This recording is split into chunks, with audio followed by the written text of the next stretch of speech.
Friends, टीके study classes से मैं तेजकांत शर्मा सभी का स्वागत करता हूं। आज का हमारा टॉपिक है बौद्ध संघ, संगीति एवं साहित्य। देखिए, आज हम बौद्ध रिलीजन को पूरा कवर करेंगे। इसके बाद में हम जैन रिलीजन पढ़ेंगे। देखिए, स्टार्ट करते हैं। बौद्ध संघ। ओके, देखिए बौद्ध संघ क्या है। देखिए, बौद्ध संघ की स्थापना महात्मा बुद्ध ने की थी। अर्थात बौद्ध संघ की स्थापना महात्मा बुद्ध ने सारनाथ में की थी। यानी कि जो महात्मा बुद्ध थे उन्होंने बौद्ध संघ की स्थापना सारनाथ में की थी। ठीक है। बौद्ध संघ का अनुयायी बौद्ध भिक्षु कहा जाता है। यानी कि जो भी बौद्ध संघ का अनुयायी बनना चाहता है, उस बनने के बाद में उसको बौद्ध भिक्षु के नाम से जाना जाता है। बौद्ध भिक्षु का प्रमुख उद्देश्य बौद्ध धर्म की शिक्षाओं का प्रचार प्रसार करना है। यानी कि बौद्ध संघ की स्थापना करने का मुख्य पर्पज क्या है? बौद्ध संघ की जो शिक्षाएं हैं उनका प्रचार प्रसार करने के लिए बौद्ध संघ की स्थापना की गई थी। बौद्ध संघ में बौद्ध धर्म के नियमों, कानूनों के मामले उपासक उपासकों होती हैं। यानी कि जो बौद्ध संघ में बौद्ध धर्म के नियम कानूनों को मानने वाले क्या कहलाते हैं? उपासक और उपासकों के नाम से उनको जानते हैं। बौद्ध संघ में प्रवेश करने के लिए 3 शर्तें होती थी। देखिए, ये 3 शर्तें कौन कौन सी हैं, उन शर्तों की हम बात करते हैं। देखिए, 3 शर्तें कौन कौन सी है। देखिए, पहली शर्त है, यानी कि जो भी बौद्ध संघ में शामिल होना चाहता है उसकी उम्र 14 वर्ष से अधिक होनी चाहिए। इसके बाद में अगर आपकी उम्र 14 वर्ष से कम है, अगर आपकी उम्र 14 वर्ष से कम है और बौद्ध संघ में आप बौद्ध संघ का हिस्सा बनना चाहते हो, तो उसके लिए कुछ कंडीशन है। अगर 14 वर्ष से कम है तो आप अपने पिताजी और आपके कोई अभिभावक है उन संरक्षकों से अनुमति आपको लेनी पड़ेगी। फिर बाद में आप बौद्ध संघ का सदस्य बन सकते हो। जैसे चोर, रोगी, अपंग, विकलांग, ऋषि व्यक्ति, सैनिक, दास, वृद्ध बौद्ध संघ में शामिल नहीं हो सकते थे। यानी कि चोर है, रोगी है, अपंग, विकलांग, ऋषि व्यक्ति है, सैनिक, दास और वृद्ध व्यक्ति बौद्ध संघ के अंदर शामिल नहीं हो सकते थे। ये उनके नियम थे। अगर विशेष बात करें, विशेष बात यह है कि गृह जीवन को त्याग, यानी कि गृह जीवन का त्याग, उसे क्या कहते हैं? प्रव्रज्य। यानी कि जो व्यक्ति बौद्ध संघ में शामिल होना चाहता है और वो गृह को त्याग देता है, यानी कि घर बार को त्याग देता है, उसको हम प्रव्रज्य कहते हैं। ठीक है, ये भी बहुत इंपॉर्टेंट है। प्रव्रज्य क्या होता है? जो व्यक्ति बौद्ध संघ में शामिल होता है और 3 शर्तों को मानकर वह बौद्ध संघ में शामिल हो गया और घर बार को त्याग दिया, तो वह प्रव्रज्य के नाम से उसको जाना जाता है। कोई भी व्यक्ति बौद्ध संघ में प्रवेश करने के लिए घर को त्यागेगा, उसे हम क्या कहेंगे? प्रव्रज्य कहते हैं। आगे बढ़ते हैं। कोई व्यक्ति बौद्ध संघ में प्रवेश करने को उपसंपदा करते हैं, उपसंपदा कहते हैं। यानी कि कोई भी व्यक्ति बौद्ध संघ में प्रवेश लेता है तो उसको हम क्या कहते हैं? उसको क्या कहते हैं? उपसंपदा कहते हैं। यानी कि घर बार को त्यागना प्रव्रज्य, और फिर घर बार को त्यागने के पश्चात वह बौद्ध संघ में प्रवेश ले लेता है, उसे उपसंपदा के नाम से जानते हैं। जैसे ही व्यक्ति संघ में प्रवेश कर जाता है उसे सामरेन या श्रामरेन उसको कहा जाता है। शुरू के 5 वर्ष यदि व्यक्ति किसी भिक्षु के नीचे काम करता है, ठीक है, यानी जैसे बौद्ध संघ वो शामिल हो गया, फिर उसको किसी भिक्षु के नीचे 5 वर्ष तक उसको काम करना पड़ेगा। क्यों करना पड़ेगा? संघ के जो भी नियम कानून होते उनको जानना पड़ेगा उसको। ठीक है, तो वह अर्थात किसी व्यक्ति को श्रामयण से भिक्षु बनने का समय 5 वर्ष लगता है। यानी कि अगर कोई व्यक्ति बौद्ध संघ में शामिल हो गया, फिर भिक्षु के नीचे वो काम करेगा, और काम करने का प्रमुख उद्देश्य ये है क्योंकि बौद्ध संघ के जो नियम कायदे कानून है उनको जानना पड़ेगा, और ऐसा करने में यानी कि सामरेन बनने में उसको कितने वर्ष लग जाते हैं? 5 वर्ष सामरेन बनने में लग जाते हैं। आगे बढ़ते हैं। इसके बाद में देखिए, बौद्ध भिक्षु बनने के लिए कम से कम 15 वर्ष लग जाते हैं। 15 वर्ष पूरे मतलब बौद्ध संघ के जो भिक्षु बनने में, ठीक है, उसको कितने वर्ष लगते हैं? 15 वर्ष लग जाते हैं। इसके अलावा अगला टॉपिक है इसके अंदर, देखिए डियर फ्रेंड्स, बौद्ध संघ की कार्य प्रणाली। देखिए बौद्ध संघ की कार्य प्रणाली क्या क्या है, इसमें कौन कौन से जो वर्ग होते हैं उनकी बात अपन करते हैं। तो देखिए संघ की प्रणाली गुणात्मक प्रणाली पर आधारित है, यानी कि जो भी बौद्ध संघ की जो प्रणाली है वो गुणात्मक प्रणाली पर आधारित है।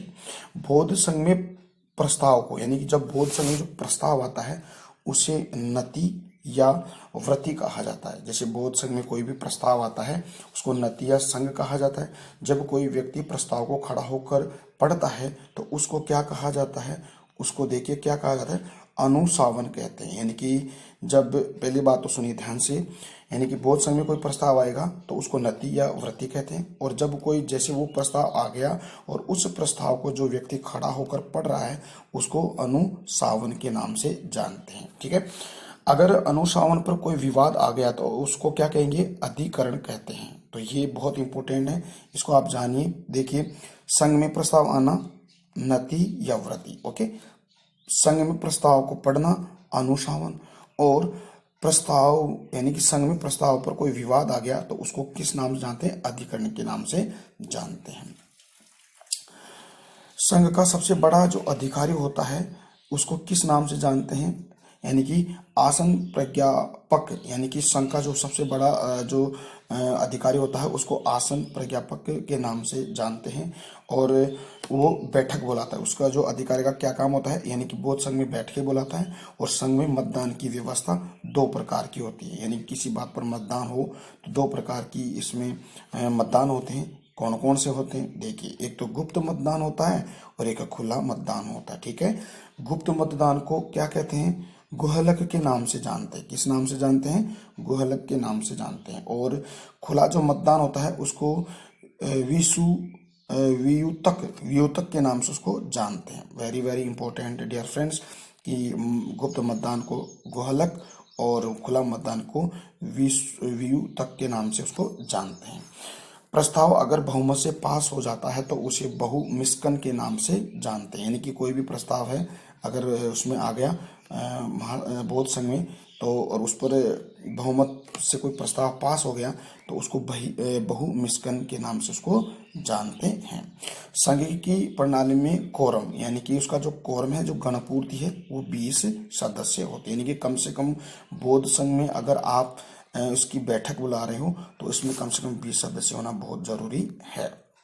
तो डियर फ्रेंड्स, अब हम पढ़ते हैं बौद्ध जो संगीति, यानी कि जो बौद्ध संघ की जो संगीतियाँ वो कितनी हुई है, 4 हुई है। और कौन कौन से कहाँ कहाँ, और इसके अध्यक्ष उपाध्यक्ष, और उस संगीति में क्या क्या बातें उनके बारे में बहुत डिटेल से अपन पढ़ने वाले हैं। तो मेरे साथ बने रहिए और लगातार इसकी नोट्स भी आप बनाते रहिए। देखिए डियर फ्रेंड्स,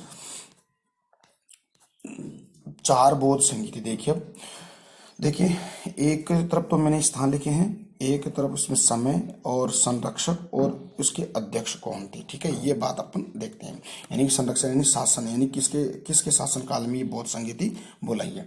देखिए पहली बौद्ध संगीति यानी कि प्रथम बौद्ध संगीति राजगृह में बुलाई गई थी 483 BC में, और उस समय संरक्षक यानी कि अजात शत्रु के समय हुई, और उस संगीति का अध्यक्ष महाकश्यप को बनाया गया था।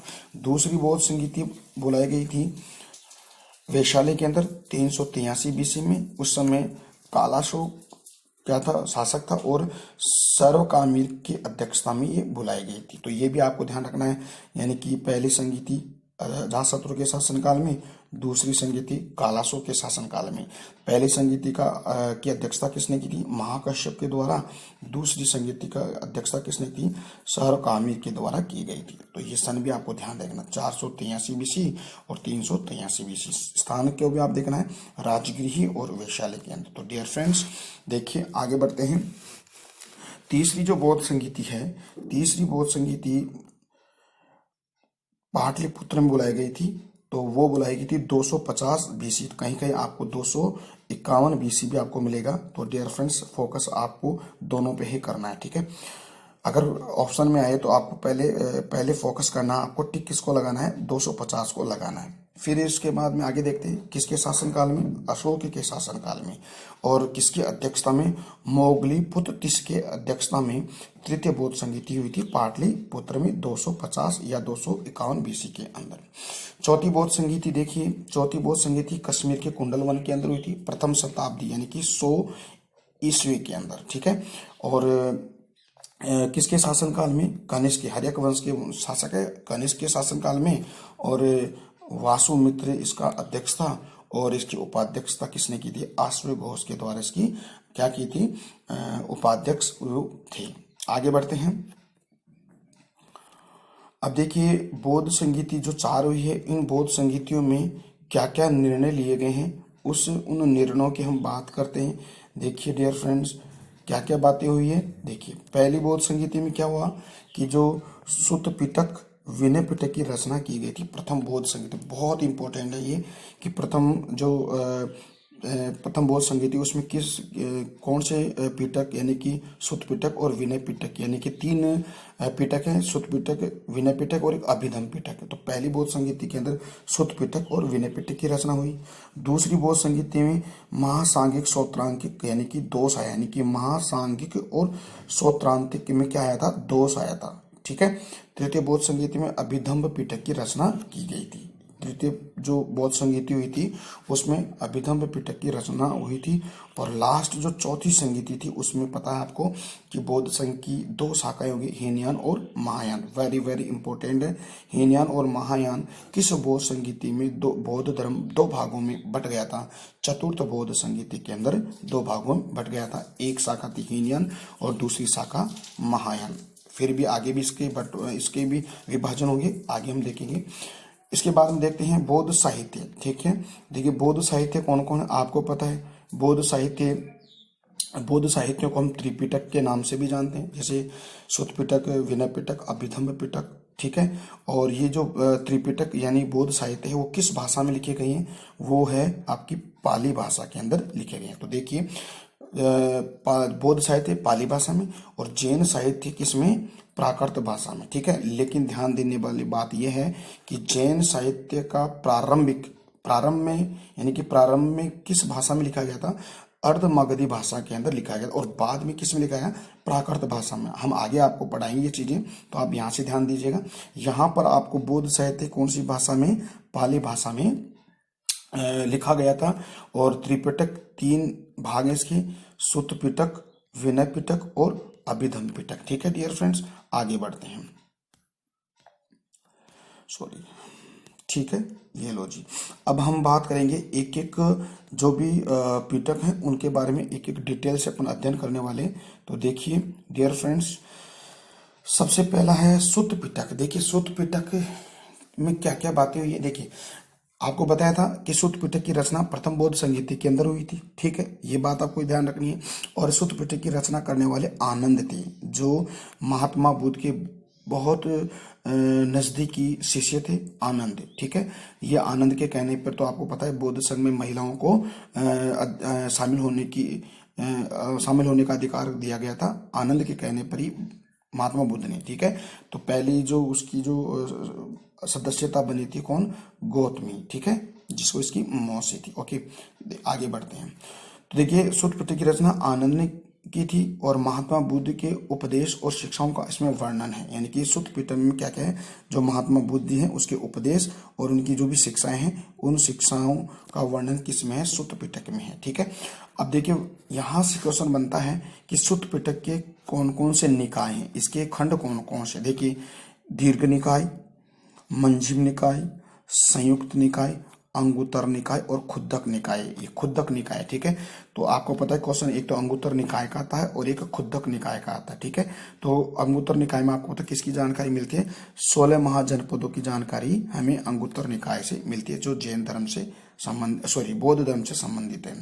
खुद्दक निकाय में हम जातक कथाओं की चर्चा, जातक कथाएं क्या होती है कि जो महात्मा बुद्ध हैं उनके जो पुनर्जन्म से संबंधित जो भी कहानियां हैं उनको हम क्या बोलते हैं, जातक कथा कहते हैं। तो जातक कथा की चर्चा हमें किस निकाय से मिलती है, खुद्दक निकाय से, और अंगुत्तर निकाय से हमें 16 महाजनपदों की जानकारी मिलती है। फिर भी हम देखते हैं, देखिए दीर्घ निकाय में महात्मा बुद्ध के बड़े बड़े उपदेशों की चर्चा, ठीक है, यानी कि जो भी बड़े बड़े महाउपदेश यानी कि उपदेश दिया करते थे महात्मा बुद्ध जी, उनके उपदेशों की चर्चा इसमें। और एक बात है कि इसमें जो महापरिनिर्वाण की चर्चा है, यानी कि महात्मा बुद्ध के जब अपना शरीर को त्यागते हैं यानी कि मृत्यु को प्राप्त करते हैं, तो उसको महापरिनिर्वाण कहा गया, उसकी भी चर्चा किसमें, दीर्घ निकाय में की गई है। आपको पता है महाभिनिष्क्रमण, घर को त्यागना, धर्म चक्र परिवर्तन, उपदेश देना, और महापरिनिर्वाण, मृत्यु को प्राप्त करना। तो ये फिर से आपको मैंने बता दी, इसको भी थोड़ा ध्यान में रखिएगा। मंजिम निकाय में छोटे उपदेशों की चर्चा, यानी कि इसमें तो बड़े उपदेशों की चर्चा और इसमें छोटे उपदेशों की चर्चा। संयुक्त निकाय में क्या होता है, मंजिम प्रतिपदा, अष्टांगिक मार्ग, प्रत्यय समुत्पात, ठीक है, और धर्म चक्र परिवर्तन। ये धर्म चक्र परिवर्तन उपदेश देने की जो घटना है उसको धर्म चक्र परिवर्तन कहते हैं। प्रत्यय समुत्पात मैंने आपको बताया था सिद्धांतों में, ये प्रत्यय समुत्पात क्या होता है कि कोई भी आप काम कर रहे हो उसके पीछे कुछ कोई ना कोई कारण जरूर होता है, तो उसको प्रत्यय समुत्पात कहते हैं। और अष्टांगिक मार्ग आपको पता है, यानी 8 मार्ग जो पता है आपको, जो दुख निरोध का काम करते हैं, ठीक है, यानी कि दुखों के कारणों को पहचानना है और उन पर प्रहार करना है, ठीक है। तो ये संयुक्त निकाय के अंदर इसमें अष्टांगिक मार्ग, प्रत्यय समुत्पाद, धर्म चक्र परिवर्तन के बारे में जानकारी मिलती है। अंगुत्तर निकाय में 16 महाजनपदों की जानकारी, और खुद्दक निकाय में आपको जातक कथाओं की चर्चा, यानी कि महात्मा बुद्ध से संबंधित जो भी पुनर्जन्म की जो कहानी है पूर्व जन्म की, उनके बारे में इसमें अध्ययन किया गया है। आगे बढ़ते हैं। सुत्त पिटक बौद्ध धर्म का एनसाइक्लोपीडिया, यानी कि उसको विश्व कोश भी कहते हैं, तो ये भी बहुत इंपॉर्टेंट है। यानी कि सुत्त पिटक को बौद्ध धर्म का एनसाइक्लोपीडिया या विश्व कोश के नाम से भी इसको जानते हैं। आगे बढ़ते हैं। अगला पिटक है विनय पिटक। विनय पिटक में देखिए क्या क्या बातें होती हैं। विनय पिटक में देखिए, विनय पिटक में देखिए आप, विनय पिटक की रचना प्रथम बौद्ध संहिता में हुई है, आपको पता है, ठीक है। सॉरी, विनय पिटक की रचना प्रथम बौद्ध संहिता में हुई है, और इसके जो रचनाकार थे उपाली, ये भी महात्मा बुद्ध के क्या थे, शिष्य थे। उपाली के द्वारा विनय पिटक की रचना की गई है, ठीक है। इसमें बौद्ध संघ के निकाय और विनियम की का वर्णन है, यानी कि जो भी जितने भी निकाय, जैसे मैंने बताया खुद्दक निकाय है, अंगुत्तर निकाय है, मंजिम निकाय है, इन निकायों की चर्चा यानी कि वर्ण और विनियम आदि की चर्चा इस विनय पिटक में की है। देखिए विनय पिटक के प्रमुख जो निकाय हैं, देखिए कौन कौन से निकाय हैं। देखिए पातिमोक्ष, ठीक है, एक निकाय है। इसके बाद में सुत्त विभंग दूसरा निकाय, तीसरा परिवार और चौथा खद्यक, ये 4 निकाय। देखिए पातिमोक्ष में किस बात की चर्चा मिलती है, अनुशासन संबंधी नियम, यानी कि जो भी डिसिप्लिन के बारे में इसमें रूल्स यानी कि नियमों की बात की जाती है, ठीक है। जो भी बौद्ध संघ में है तो उसको अनुशासित रहना पड़ेगा, तो इसमें पातिमोक्ष में अनुशासन संबंधी नियमों की जानकारी मिलती है। और सुत्त विभंग में बौद्ध भिक्षुणी के नियमों पर चर्चा, यानी कि जो भी बौद्ध भिक्षु है और भिक्षुणी, उनके नियमों की, उनके पर्सनल नियमों की इसमें चर्चा की गई है। इसमें अगर परिवार की बात है, संघ के पूरे नियमों की चर्चा, यानी कि संघ के पूरे जितने भी नियम हैं बौद्ध संघ के, उन पूरे नियमों की चर्चा परिवार में। और खद्यक में प्रश्नों का उत्तर, यानी कि प्रश्नों का उत्तर की बात, यानी प्रश्नों के उत्तर की बात खद्यक निकाय में की गई है। तो डियर फ्रेंड्स, ये था आपका विनय पिटक। नेक्स्ट बात करते हैं, ठीक है। अगला है अभिधम पिटक। देखिए अभिधम पिटक क्या है, यानी कि इसमें मोगली तिष्यपुत्र की रचना, यानी कि मोगली तिष्यपुत्र की रचना की गई है, इसके द्वारा, यानी कि मोगलीपुत्र तिष्य के द्वारा अभिधम्म पिटक की रचना की गई।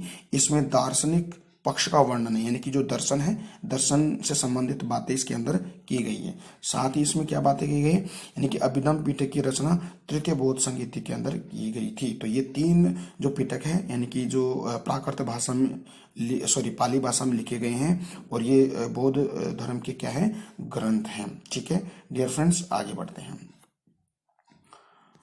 अब बात आती है जो बौद्ध संघ है, बौद्ध धर्म का विभाजन, ठीक है, वेरी वेरी इंपॉर्टेंट है।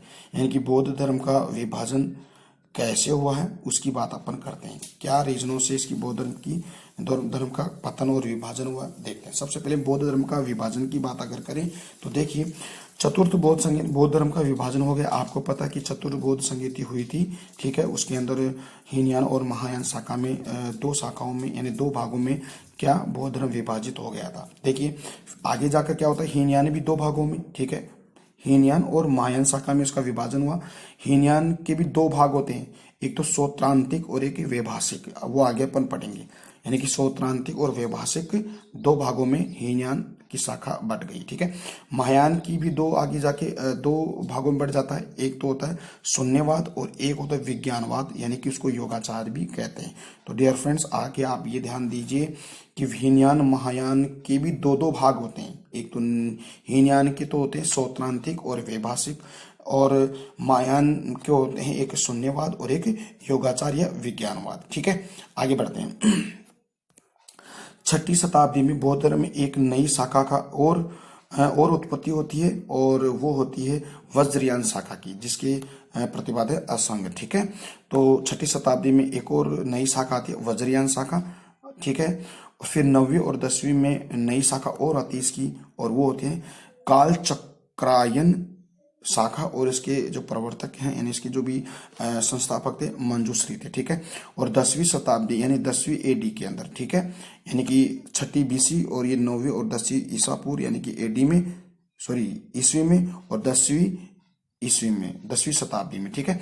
बंगाल में यह शाखा हुई, और इसके जो शाखा थी उस शाखा का नाम है शाहजहान शाखा, ठीक है। तो ये शाहजहान शाखा विभाजित होती है, और ये भक्ति गीतों का प्रयोग करते हैं, ठीक है। ये तो थी इसकी जो शाखाएं। अब बात करते हैं हम बौद्ध संघ का पतन, यानी कि सबसे पहले विभाजन की बात एक एक हम बहुत डिटेल से पढ़ने वाले हैं, तो मेरे साथ आप बने रहिए और लगातार इसके नोट्स बनाइए। तो देखिए बौद्ध संघ का विभाजन, ठीक है, दो शाखाओं की बात करेंगे, फिर आगे हम बात करते हैं। पहले बात करते हैं हम हीनयान और महायान दोनों को तुलनात्मक कंपैरिजन के रूप में अपन इसका स्टडी करने वाले हैं। तो देखिए हीनयान की बात अगर करें तो सबसे पहले हीनयान के जो उपनाम है उसकी बात करें, इसको देखो निम्न मार्गी, रूढ़वादी और श्रावकयान भी कहा गया है, और महायान को उत्कृष्ट मार्गी भी कहा गया है। हीनयान में यह महात्मा बुद्ध को महापुरुष स्वीकार करते हैं, यानी कि हीनयान में क्या होता है कि ये जो लोग हैं ये उसको महात्मा बुद्ध को महापुरुष स्वीकार करते हैं, लेकिन महायान वाले क्या करते हैं, महात्मा बुद्ध को देवता के रूप में स्वीकार करते हैं, ठीक है, अवतार नहीं, यानी कि इसको क्या बोलते हैं, अवतार, यानी कि भगवान नहीं समझते हैं। अगली बात है कि हीनयान की ये अवतारवाद को नहीं मानते हैं, ठीक है, और ये मूर्ति पूजा का विरोध भी करते हैं और मांस का विरोध भी करते हैं। कौन? हीनयान। इसके अलावा महायान वाले इसे अवतारवाद यानी बुद्ध का अवतार यानी कि इसको भगवान के रूप में मानते हैं, ठीक है। ये मूर्ति पूजा का समर्थन करते हैं, यानी कि मूर्ति पूजा का समर्थन करते हैं महायान वाले, लेकिन हीनयान वाले नहीं करते, ठीक है। ये देखिए हीनयान वाले मांस का विरोध करते हैं, मांस का, लेकिन ये विरोध नहीं करते हैं। कौन? महायान शाखा वाले, ठीक है। आगे बढ़ते हैं। मूल उपदेशों को अक्सर स्वीकार करते हैं, यानी कि मूल जो उपदेश हैं उनको स्वीकार नहीं करते हैं, लेकिन महायान वाले क्या करते हैं, परिवर्तन के साथ उनको स्वीकार करते हैं। आगे बात करते हैं, यानी कि हीनयान में क्या है कि बर्मा, श्रीलंका, इंडोनेशिया, जावा आदि प्रचार होते हैं यहाँ पे, और महायान वाले कहाँ करते हैं, महायान वाले तिब्बत, चीन, जापान, कोरिया में आदि में ये प्रचार करते हैं। आगे बढ़ते हैं। देखिए डियर फ्रेंड्स, हीनयान, ठीक है, हीनयान ये व्यक्तिवादी है, यानी कि आदर्श पे विश्वास करते हैं, और ये जो महायान वाले हैं ये क्या करते हैं, समिष्टवादी यानी कि बौद्ध संघ में विश्वास करते हैं, ठीक है।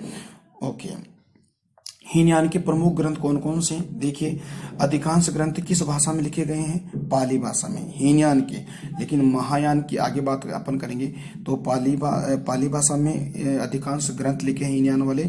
देखिए ग्रंथ कौन कौन है, महावस्तु है, वज्रसूत्री है, अभिधम्ब घोष यानी कि सुबुद्ध के द्वारा लिखा गया है। त्रिपिटक की इसको कुंजी कहते हैं। अभिधम्ब घोष को त्रिपिटकों की जो कुंजी है उसको कहते हैं। बौद्ध धर्म का लघु विश्वकोश यानी कि विश्वकोश कहते हैं, एनसाइक्लोपीडिया कहते हैं। और अगला है फोर्थ है विशुद्धिघम यानी कि बुद्ध घोष के द्वारा ये लिखा है। तो ये क्या है, ये 4 किताबें हैं, किसकी ग्रंथ है, हीनयान शाखा की, ठीक है। और ये प्राकृत भाषा में लिखे गए हैं। अगर इधर हम बात करें तो देखिए बोधिसत्व 6, देखिए बोधिसत्व प्रतीक और गुण की बात अपन करते हैं। देखिए मैत्रेय यानी कि ये कलशधारी और भावी बुद्धि यानी कि कुशाग्र बुद्धि के हैं, ठीक है। फिर है मंजूश्री, ये खड़गधारी होते हैं, ये बुद्धि का प्रतीक माने जाते हैं।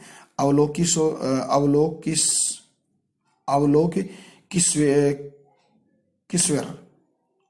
सॉरी ये मिस्टेक है, ये अवलोकितेश्वर, ओके, अवलोकितेश्वर, ठीक है। ये है पद्म पाणी, इसके जो प्रतीक चिन्ह है और गुण है इसके संसार का आधिपत्य, ठीक है। फिर अगला है अभिताभ का कोई प्रतीक चिन्ह नहीं है, ये संसार का अधिपति है, सॉरी ये पद्म पाणी है, प्रधान बोधिसत्व है, ठीक है। और अभिताभ है आपका संसार का अधिपति, ठीक है। क्षतिग्रह है शूद्र का प्रतीक, ठीक है। वज्रपाणी है वज्र और कठोरता का प्रतीक है, ठीक है। आगे बढ़ते हैं। महायान शाखा के अधिकांश ग्रंथ संस्कृत भाषा में लिखे गए और हीनयान के किस में लिखे गए हैं, पाली भाषा में। इसमें देखिए ग्रंथ कौन कौन से, देखिए इसमें ग्रंथ हैं आपके मध्यमिक पारिक, ठीक है। और एक है सुक्तता सप्तति और एक है विग्रह वेयवर्तनी, ये नागार्जुन के द्वारा लिखा गया है, ठीक है। और इधर बौद्ध धर्म का विश्व को सुत्त पिटको कहा गया है और बौद्ध धर्म का लघु विश्व को अभिधम्ब पिटको कहा गया है, यानी कि विश्व कोश यानी कि बौद्ध धर्म का विश्व कोश सुत्त पिटक और बौद्ध धर्म का लघु विश्व कोश अभिधम्ब पिटको को कहा गया। आगे की बात करते हैं। देखिए हीनयान भी 2 शाखाओं में विभाजित हो जाती है, कौन कौन, वैभाषिक और सौत्रांतिक। वैभाषिक की उत्पत्ति कहाँ होती है, कश्मीर में, और विभाष शास्त्र पर आधारित है, यानी कि विभाष शास्त्र पर ये वैभाषिक जो शाखा है इस पर आधारित है। इसमें चित्त और बाह्य जगत का अस्तित्व स्वीकार करती है, ठीक है। इसके उपनाम में बाह्य प्रत्यक्षवाद यानी कि इसके समर्थक है वसुमित्र, वसुदेव और धर्मपाद आदि इसके क्या हैं, समर्थक हैं। इधर आप देखें तो महायान शाखा के जनक कौन है, नागार्जुन, ठीक है। विकल्प में अगर ये आए अश्वघोष तो आपको अश्वघोष करना है, अगर विकल्प में अश्वघोष ना आए तो आपको नागार्जुन करना है, ठीक है। महायान शाखा का जन्म आंध्र प्रदेश में हुआ है, ठीक है। अश्वघोष की प्रमुख रचनाएं देखिए बहुत इंपॉर्टेंट है, देखिए बुद्ध चरित, सोदरानंद, सारिपुत्र प्रकरण और एक ललित विस्तार, ये अश्वघोष की रचनाएं हैं, ठीक है, जो महायान शाखा से बिलोंग करते हैं। आगे की बात अगर करें, महायान शाखा की भी 2 भाग हो गए, एक तो महायान शाखा में शून्यवाद और एक विज्ञानवाद यानी कि उसको योगाचार भी कहते हैं। इसके प्रवर्तक नागार्जुन, ठीक है, और किसके, शून्यवाद के, और विज्ञानवाद के जनक मैत्रेय नाथ थे, ठीक है। नागार्जुन को भारत का आइंस्टीन भी कहते हैं, ये बहुत इंपॉर्टेंट है कि जो नागार्जुन है उसको भारत का क्या बोलते हैं, आइंस्टीन बोला जाता है। आगे बढ़ते हैं डियर फ्रेंड्स। अब देखिए हम बात कर रहे हैं वज्रयान शाखा की बात करेंगे, ठीक है। वज्रयान शाखा की बात करें तो देखिए वज्रयान शाखा में देखिए ये 6वीं और 7वीं शताब्दी यानी असंग के द्वारा इसके प्रतिपादक हैं। ये 6वीं 7वीं शताब्दी ईस्वी में बौद्ध धर्म में कुछ बुराइयां हो गई, बुराइयां उत्पन्न होने लगी, तो उसमें तंत्र मंत्र जादू टोना योग हठ क्रिया आदि के कारण बौद्ध धर्म में बुराई थी, इसलिए ये एक शाखा का जन्म, उसको वह शाखा थी वज्रयान शाखा, ठीक है। इसमें महात्मा बुद्ध की पत्नी के रूप में तारा देवी कालचक्र देवी की पूजा होने लगी, यानी कि आगे जैसे जादू टोना है तंत्र मंत्र और योग हठ क्रिया आदि से कारण होता है कि जो महात्मा जो बुद्ध थे उनकी पत्नी यानी कि तारा देवी के रूप में उसकी पूजा करने लगे और कालचक्र देवी के रूप में पूजा करने लगे।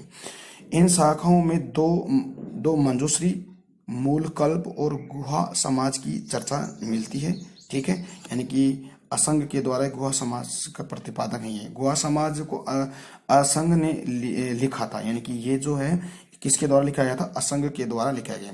वज्रयान शाखा के जनक कौन है? आपके असंग जी, जिसने गुहा समाज की चर्चा यानी उसके द्वारा लिखा गया था। आगे बढ़ते हैं डियर फ्रेंड्स। थोड़ा वीडियो थोड़ा बड़ा बनेगा तो कोई दिक्कत नहीं, पूरा आज इसको कवर कर लेंगे, ठीक है।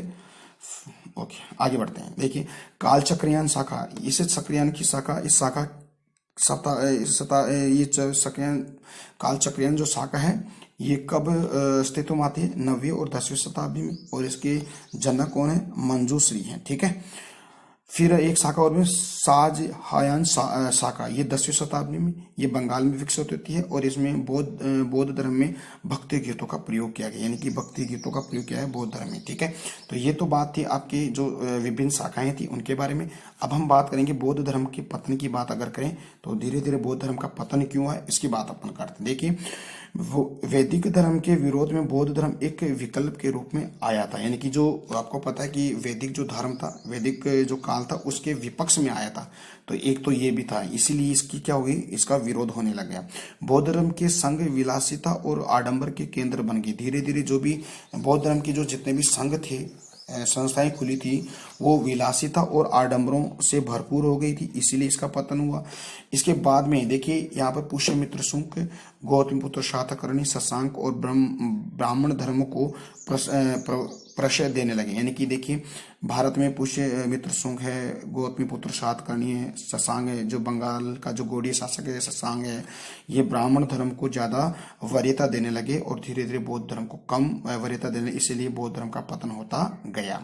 इसके बाद में देखिए, भारत पर कुछ भारी आक्रमणकारी भी, इसलिए भी क्या होता है कि ये बौद्ध धर्म पतन की ओर चला। जैसे बौद्ध जो मोहम्मद बिन बख्तियार काकी का नालंदा पर क्या हुआ?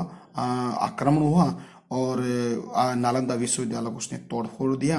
तो इससे कहा जाता है कि जो बौद्ध धर्म के जितने भी साहित्य थे उनको भी उसने नष्ट कर दिए। तो इसीलिए कहा गया है कि ये पूरे के पूरे बौद्ध धर्म का पतन होने लग गया धीरे धीरे।